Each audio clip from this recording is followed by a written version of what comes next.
नमस्कार दोस्तों, आप सभी का स्वागत है देवेंद्र क्लासेस यूट्यूब चैनल में। उम्मीद है कि आप स्वस्थ और मस्त शानदार तरीके से पढ़ाई कर रहे हो। पढ़ाई करिए, मेहनत करिए, क्योंकि मेहनत करने से ही आपको सफलता मिलेगी। किसी भी क्षेत्र में मिल सकती है, लेकिन उसके लिए अध्ययन और पढ़ाई मेहनत से करना और पूरी ईमानदारी के साथ करना बहुत जरूरी और बेहद जरूरी पार्ट है जीवन के आपके हिस्से का। चाहे आपका जीवन हो चाहे हमारा हिस्सा, उसके लिए आपको मेहनत अनवरत रूप से करनी पड़ेगी। ठीक है, तो इसी क्रम में आज का हमारा टॉपिक है हिंदी का। हिंदी में टॉपिक पढ़ेंगे हम अनेकार्थी शब्द या अनेक शब्दों के शब्द भी पढ़ लेते हैं इसको। आमतौर पे हिंदी में अनेकार्थी शब्द के नाम से मिलेगा, जो कि आरओ और एआरओ या समीक्षा सहायक समीक्षा अधिकारी में 10 नंबर का पार्ट आने वाला है जी। और इसके इतर आप एक दिवसीय परीक्षाओं की जो तैयारी कर रहे हैं उसके लिए भी आप बहुत शानदार तरीके से इस टॉपिक को पढ़ सकते हैं। बहुत ईजी टॉपिक है, बहुत सरल टॉपिक है। देखते हैं और वीडियो में अंत तक मेरे साथ बने रहेंगे। अनेकार्थी शब्दों का ये टॉपिक है, तो देखिएगा। ये अनेकार्थी शब्द वो लिख रखे मैंने, जैसा कि मैं हर वीडियो में आपको बता रहा हूं। प्रीवियस ईयर्स के एग्जाम्स में आरओ में पूछे गए या पीसीएस में पूछे गए या और भी एग्जाम्स में पूछे गए, वो वाले प्रश्नों को मैं खासतौर पर रख रहा हूं, और खासतौर पर आरओ के परीक्षा के एग्जाम्स के प्रश्नों में जो पूछे गए पेपरों में। ठीक है, तो देखिए पहला पॉइंट है, जो तौला ना जा सके। कोई भी चीज हो उसे तौल नहीं सकते हम, तौला ना जा सके, उसके लिए क्या बोलेंगे? परिमेय। ऐसी चीजों को क्या बोलेंगे? अनेकार्थी शब्दों में परिमेय कहेंगे। जो व्यक्ति या कोई भी जो युद्ध में स्थिर रहता हो, अटल रहता हो, अटल मीन्स स्थिर और स्थिर मीन्स अटल, उसे क्या बोलेंगे? युधिष्ठिर। जो युद्ध में अनेकार्थी शब्द यही होते हैं, बहुत सरल होते हैं, आसानी से आपको याद हो जाएंगे। 2 बार लिखिएगा, 3 बार लिखिएगा, 1 बार तो कम से कम लिखिएगा और बार बार रिवीजन किएगा। तो जो व्यक्ति युद्ध में स्थिर होता है उसको क्या बोलेंगे? युधिष्ठिर बोलेंगे। और युधिष्ठिर एक पात्र रहे हमारे क्या है के? महाभारत के। ठीक है, जो कवि तत्काल कविता करे, तत्काल कविता पढ़ देते, मतलब तुरंत, जैसे आपके सामने बैठे हैं 4 लोग बात कर रहे हैं और उन्होंने तत्काल कविता को कर दिया और बोल दिया, ऐसे कवि को क्या बोलेंगे अनेकार्थी शब्दों में? आंसू कवि। जो कवि तत्काल कविता कह देता है या तत्काल कविता लिख देता है, रच देता है। ठीक है, बिना पलक झपकाए, जैसे कोई कोई व्यक्ति है कि आप बिना पलक झपकाए, कहावत भी होती है हिंदी में, ऐसे व्यक्ति को क्या बोलेंगे? निर्विनेश, जो पलक नहीं झपकाता बात करने में, या अपलक बोलेंगे। दोनों शब्द आपको मिल जाएंगे देखने को। बिना पलक झपकाए व्यक्ति को क्या बोलेंगे, या उस शब्द को क्या बोलेंगे? निर्विनेश, या क्या बोलेंगे? अपलक। उत्तराधिकार में प्राप्त संपत्ति, आप हैं उत्तराधिकारी अपने पिताजी के, तो पिताजी के बाद आपको जब उत्तराधिकार मिला, जो प्राप्त संपत्ति मिली, चाहे खेत मिला हो, चाहे घर मिला हो, चाहे कुछ और बैंक बैलेंस छोड़ के गए हो, उस संपत्ति को उत्तराधिकार के रूप में जो प्राप्त होती है, तो उसे क्या बोलेंगे हिंदी में? रिक्त बोलेंगे। अनेकार्थी शब्दों में क्या बोलते हैं? रिक्त। जिसकी आशा ना की गई हो, उसके लिए क्या शब्द है? अप्रत्याशित। जैसे हम किसी भी चीज के बारे में सोच रहे हैं और हमें आशा नहीं है कि भाई, हमें आशा नहीं है कि ऐसा हो जाएगा, लेकिन वो काम हो गया, तो ऐसी चीजों के लिए अप्रत्याशित शब्द का इस्तेमाल हम करते हैं कि अप्रत्याशित चीज थी ये, मतलब आशा नहीं थी हमें कि ऐसा हो सकता, लेकिन हुआ। तो ऐसे शब्दों के लिए अप्रत्याशित शब्द। जो व्यक्ति कम बोलते हैं, कम बोलने वाला व्यक्ति होता है, उसे क्या बोलते हैं? मितभाषी। मितभाषी मतलब कम बोलने वाले व्यक्ति को। जो अधिक बोलने वाले व्यक्ति होते हैं उन्हें बोलते हैं वाचाल। ये सबसे ज्यादा बोलते हैं, बक बक बक बक बक सवेर से शाम तक। जो ज्यादातर लोग बोलने वाले लोग होते हैं उन्हें हिंदी में अनेकार्थी शब्दों में वाचाल कहते हैं, और जो कम बोलने वाले व्यक्ति होते हैं उनको क्या बोलेंगे? मितभाषी बोलेंगे। ठीक है, ये नोट करते चलना। परंपरा से चली आ रही बात को, मान लीजिए आपके 2 पीढ़ी से, 3 पीढ़ी से, 4 पीढ़ी से कोई बात आपके परंपरा में चली आ रही है, आपके परिवार में चली आ रही है, आपके खानदान में चली आ रही है, आपके सामाजिक जीवन में चली आ रही है, आपके गांव में चली आ रही है, तो ऐसी लंबी जो कोई बात चली आ रही है उसे स्थापित करके रखते हैं।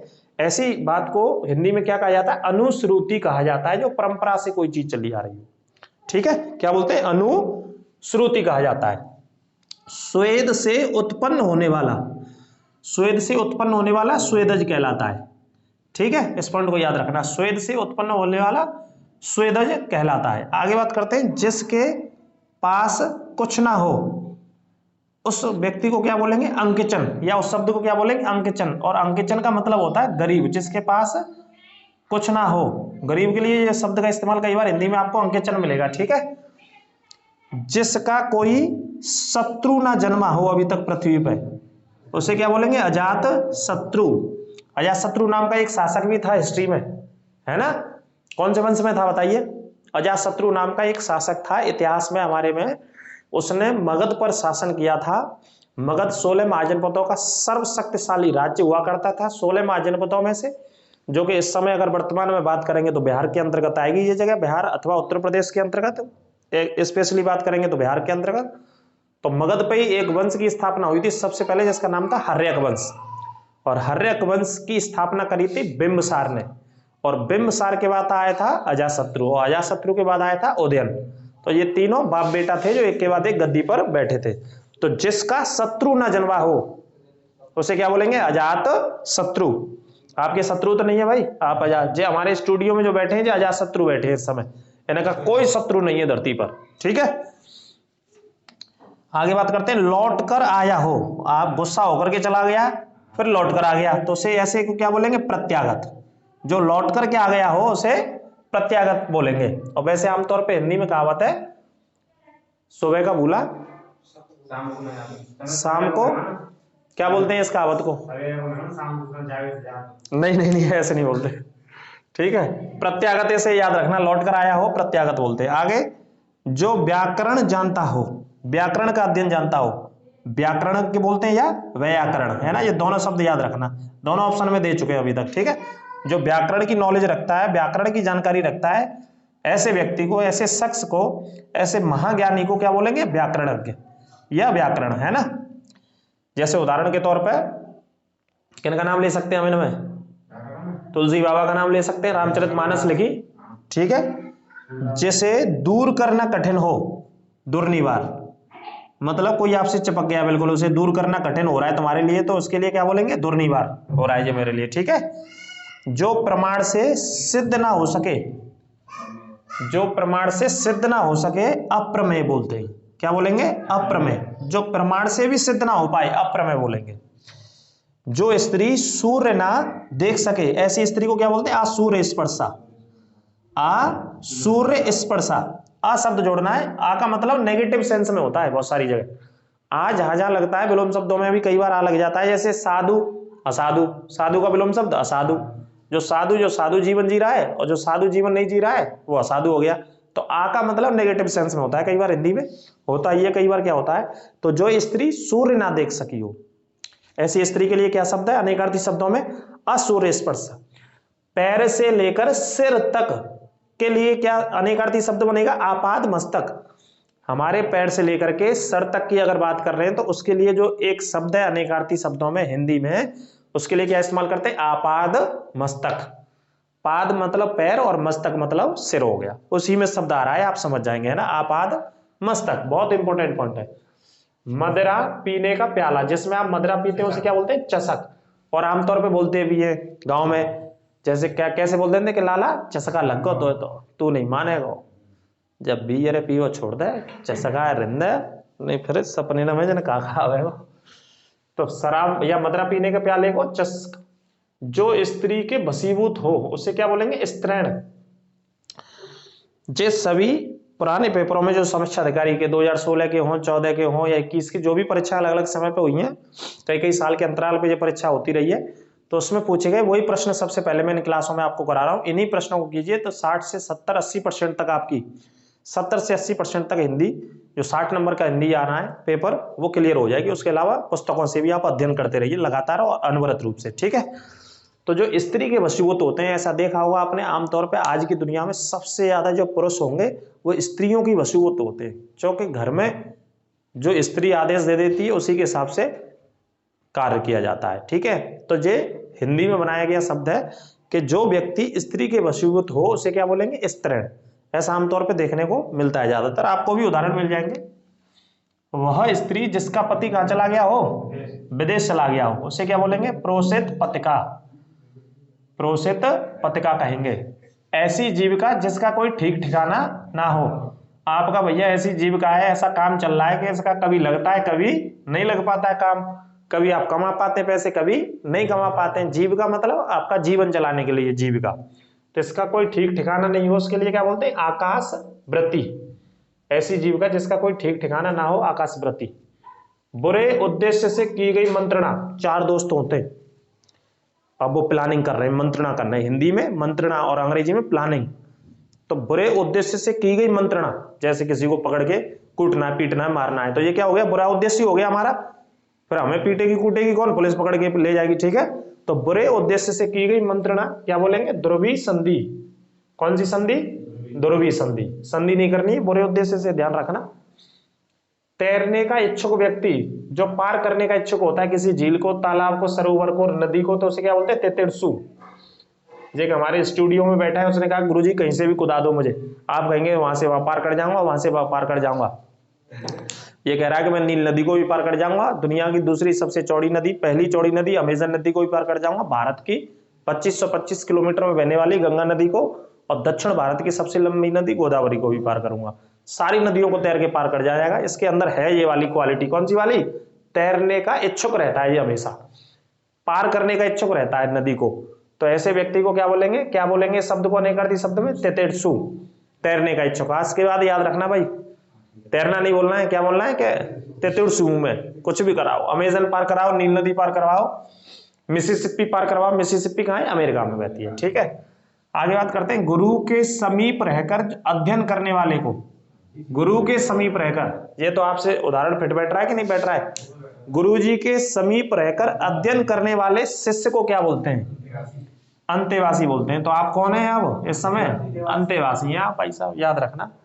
जो गुरु के समीप रहकर अध्ययन करते हैं अनेकार्थी शब्दों में, उस शब्द को क्या बोलते हैं, अंतेवासी बोलते हैं, ठीक है। पीछे पीछे चलने वाला, जो आपके पीछे चल रहा है, जो आपको कॉपी कर रहा है, जो आपके पद चिन्हों पे चल रहा है, बोलते हैं ना कि जो आपके पापा के पद चिन्हों पे चल रहा है बच्चा, या चाचा के पद चिन्हों पे चल रहा है, या वगैरह वगैरह फलाना फलाना के पद चिन्हों पे चल रहा है, बहुत सारी चीजें हैं। तो ऐसे क्या बोलते हैं, अनुगामी या अनुचर, जो आपको फॉलो कर रहा है या आपको फॉलो कर रहा है, अनुगामी या अनुचर, पीछे पीछे। तिलक लगाने वाला जो अन्न होता है ना, जैसे आपने कोई अनुष्ठान कराया, कोई धार्मिक कार्यक्रम कराया, कोई हवन हुआ, श्रीमद् भागवत गीता हुई, रामायण कराया, कथा का आयोजन कराया, तो जो तिलक रोरी के साथ चावल मिला करके जो तिलक लगाया जाता है उसे क्या बोलते हैं, वो वाला प्रश्न है जी। जो तिलक लगाया जाता है, तिलक लगाने वाला अन्न को क्या बोलते हैं, अक्षत, अक्षत बोलते हैं। अच्छे से याद रखिएगा। जिसका इलाज ना हो सके उसे क्या बोलेंगे, असाध्य बीमारी। बहुत सारी बीमारियां ऐसी फैल जाती हैं कि जिसका इलाज संभव नहीं हो पाता है ना। तो ऐसी बीमारियों को अनेकार्थी शब्दों में क्या बोलेंगे, असाध्य बीमारी। जिसका जन्म कौन सी जाति में हुआ हो, छोटी जाति में हुआ हो जिसका जन्म, उसके लिए अंत्यज बोलते हैं। छोटी जाति में जन्म लेने वाले बच्चे को, व्यक्ति को क्या बोलेंगे, अंत्यज, ठीक है। खाद्य सामग्री जो रास्ते में उपयोग के लिए दी जाती है, जैसे आप गए भाई साहब यहाँ से कहीं दूरी पे यात्रा शुरू करिए आपने, कि आप उत्तर प्रदेश में रहते हैं या आप राजस्थान में रहते हैं या आप गुजरात में रहते हैं, तो आपने अपनी यात्रा शुरू करी किसी दूसरे राज्य के लिए, और यात्रा आपकी पैदल है या यात्रा आपकी वाई कार भी हो सकती है।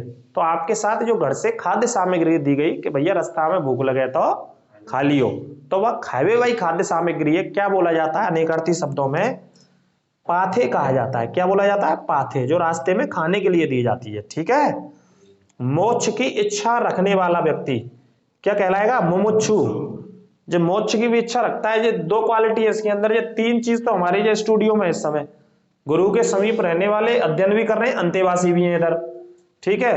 और इसमें क्या बताया था मैंने, एक और पॉइंट, तैरने की इच्छा भी सबसे ज्यादा रखता है इनमें से एक, तो तेतेड़सु भी है ये यहाँ पे, और मोक्ष की इच्छा भी रखने वाला व्यक्ति है जो मुमुक्षु है, जो कि श्री रामायण महापुराण का, श्रीमद् भागवत गीता का अध्ययन करता है 2-4 घंटे सुबह शाम, बुजुर्ग लोगों को बैठ करके सुनाता है, जो कि एक बच्चे बढ़िया क्वालिटी है इस बच्चे की। तो ये क्वालिटी भी है। तो जो सनातन को आगे ले जा रहा है, इस धर्म को आगे ले जा रहा है, और पढ़ रहा है और पढ़ा रहा है और अवेयर कर रहा है, तो ऐसे व्यक्ति को गरुड़ पुराण के हिसाब से क्या मिलेगा, मोक्ष की प्राप्ति होगी। 36 प्रकार के नरक नहीं मिलेंगे। रंगमंच के पीछे, रंगमंच के पर्दे के पीछे का स्थान, पर्दे के पीछे का स्थान जो रंगमंच होता है, रंगमंच बोले तो बचपन में आपने अपने अपने यहाँ पे, बचपन का मतलब है कि आप 6-7 साल के होंगे, 8 साल के, 10 साल के, तो रामलीला का आमतौर पे या कृष्ण लीला का आमतौर पर आयोजन पहले होते थे, बहुत बड़े पैमाने पे अलग अलग गांव में होते थे। गांव की संस्कृति इसी से चलती है, रामलीला कृष्ण लीला के माध्यम से, जो कि उत्तर भारत में बहुत सारे राज्यों में आज से 10 साल पहले, 15 साल पहले इनका आयोजन होता था, आज भी होता है बहुत सारे राज्यों में, लेकिन धीमे धीमे जैसे देश आगे बढ़ रहा है, समय परिवर्तित हो रहा है, तो इनका जो प्रभाव है वो कम होता जा रहा है, जो पहले एक समय पे ज्यादा हुआ करता था, रामलीला और कृष्ण लीला का। ठीक है, तो बड़ा सा पर्दा होता था, आपने देखा होगा, आप बैठ के सामने से देख रहे हैं तो बड़ा सा पर्दा होता था, तो और एक खींचने वाला होता था पर्दे को, है ना, और लाइट लगी रहती थी बड़ी भयंकर वाली जबरदस्त, और बैठ के आगे धूल में हम बैठे हैं और बड़ा मजा आ रहा है, थोड़ी सी धूल अपने ऊपर डाल ली और सामने देख रहे हैं हम कृष्ण लीला का, है ना, या रामलीला का आनंद ले रहे हैं बहुत शानदार तरीके से। तो पर्दा जैसे खींचा उसने, खींच करके नीचे डाल दिया पर्दा, और नीचे डाल के जो पीछे का स्थान हो गया पर्दे के पीछे, वो वहां जाकर के ड्रेस बदल के आते थे, अलग अलग बन के आते थे, कोई हनुमान जी बन के आ रहे हैं, कोई रावण बन के आ रहे हैं ना, कोई माँ सीता के वेश में आ रही है, कोई लक्ष्मण बन के आ रहे हैं, कोई भरत बन के आ रहे हैं, कोई दशरथ बन के आ रहे हैं, अलग अलग पात्रों में वो हमको दिखाते थे बिल्कुल प्रत्यक्ष रूप से, है ना। तो जहां से बन के आते थे पर्दे के पीछे से, उसी स्थान को क्या बोलते हैं, नेपथ्य बोलते हैं। अनेकार्थी शब्दों में क्या बोलते हैं, नेपथ्य बोलते हैं। आज के बाद भूलना मत, जो कृष्ण लीला रामलीला देखी होगी, जो पर्दे के पीछे का स्थान हो गया वो क्या हो गया, नेपथ्य हो गया। ठीक है, हवन होता है, हवन में जो जलाने वाली लकड़ी होती है उसे समिधा कहते हैं अनेकार्थी शब्दों में। क्या बोलते हैं, समिधा। हमारी नजर में तो लकड़ी होती है जो हवन हम करा रहे हैं, लेकिन अनेकार्थी शब्दों में हवन में जलाई जाने वाली लकड़ी को समिधा कहते हैं। लड़की तो ना बोलती मैंने, लकड़ी, लकड़ी को क्या बोलते हैं, समिधा। हाथी की पीठ पर, आपने देखा होगा, हाथी की पीठ पर एक रखा जाने वाला एक कपड़ा, बहुत बड़ा एक तरीके से रखा रहता है, एक कपड़ा ही बोल सकते हैं उसे, या कुछ पता नहीं क्या बोलेंगे दूसरे शब्दों में। हाथी की पीठ पर रखा जाने वाला, अनेकार्थी शब्दों में जो प्रश्न आ चुका है उसे क्या बोलेंगे, हौदा। क्या बोलते हैं, जो हाथी की पीठ पर रखा रहता है, हौदा। और इसी के ऊपर बैठा होता है हाथी को चलाने वाला व्यक्ति, जो उसे कंट्रोल करता है और चलाता है। तो हाथी की पीठ पे जो रखा जाता है उसे क्या बोलते हैं अनेकार्थी शब्दों में, हौदा। ध्यान रखिएगा। जंगल में जो आग लग जाती है उस आग को क्या बोलते हैं हिंदी में, दावानल। जंगल में लगने वाली आग को दावानल कहा जाता है। और पेट में लगने वाली आग को जठराग्नि कहा जाता है। पेट की आग, पेट की आग का मतलब है जब तुम्हें भूख लग रही है, खाना मिलना ना है, तो क्या कहते हैं, अरे यार पेट में आग लगी, चूहा कूद गए, जन काका कूद गए। ठीक है, तो जठराग्नि बोलते हैं। ठीक है, जिसका जन्म कन्या के गर्भ से हुआ हो उसे क्या बोलते हैं, कानीन। कन्या के गर्भ से जन्म हुआ हो उसे क्या बोलेंगे, कानीन। तो ये थे भाई साहब आपके कौन से अनेकार्थी शब्द। ठीक है, क्लास कैसी लगी कमेंट करके अवश्य बताइएगा, और नोट कर लीजिएगा।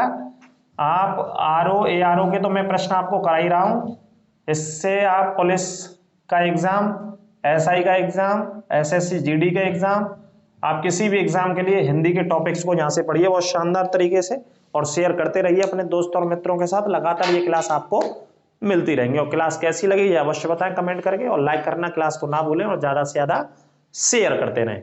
निःशुल्क कोर्स है जैसा कि आप जानते हैं, हर बार मैं आपको बताता हूँ। चैनल पे आप नए जुड़े हो तो सब्सक्राइब अवश्य करें, यदि आप पुराने हमारे साथ तो शेयर करना ना भूलें। नमस्कार सभी को, सभी का स्वास्थ्य अच्छा रहे, मंगलमय हो आपका जीवन। स्वास्थ्य पूर्ण जीवन को लेकर के ईमानदारी के साथ अध्ययन करते रहिए, क्योंकि फिर मैं बोल रहा हूँ लास्ट में एक बात है, सफलता का कोई शॉर्टकट नहीं होता है। सफलता प्राप्त करने के लिए आपको अपने क्षेत्र में लगातार अध्ययनरत रहना पड़ेगा, लगातार आपको अध्ययन करना पड़ेगा।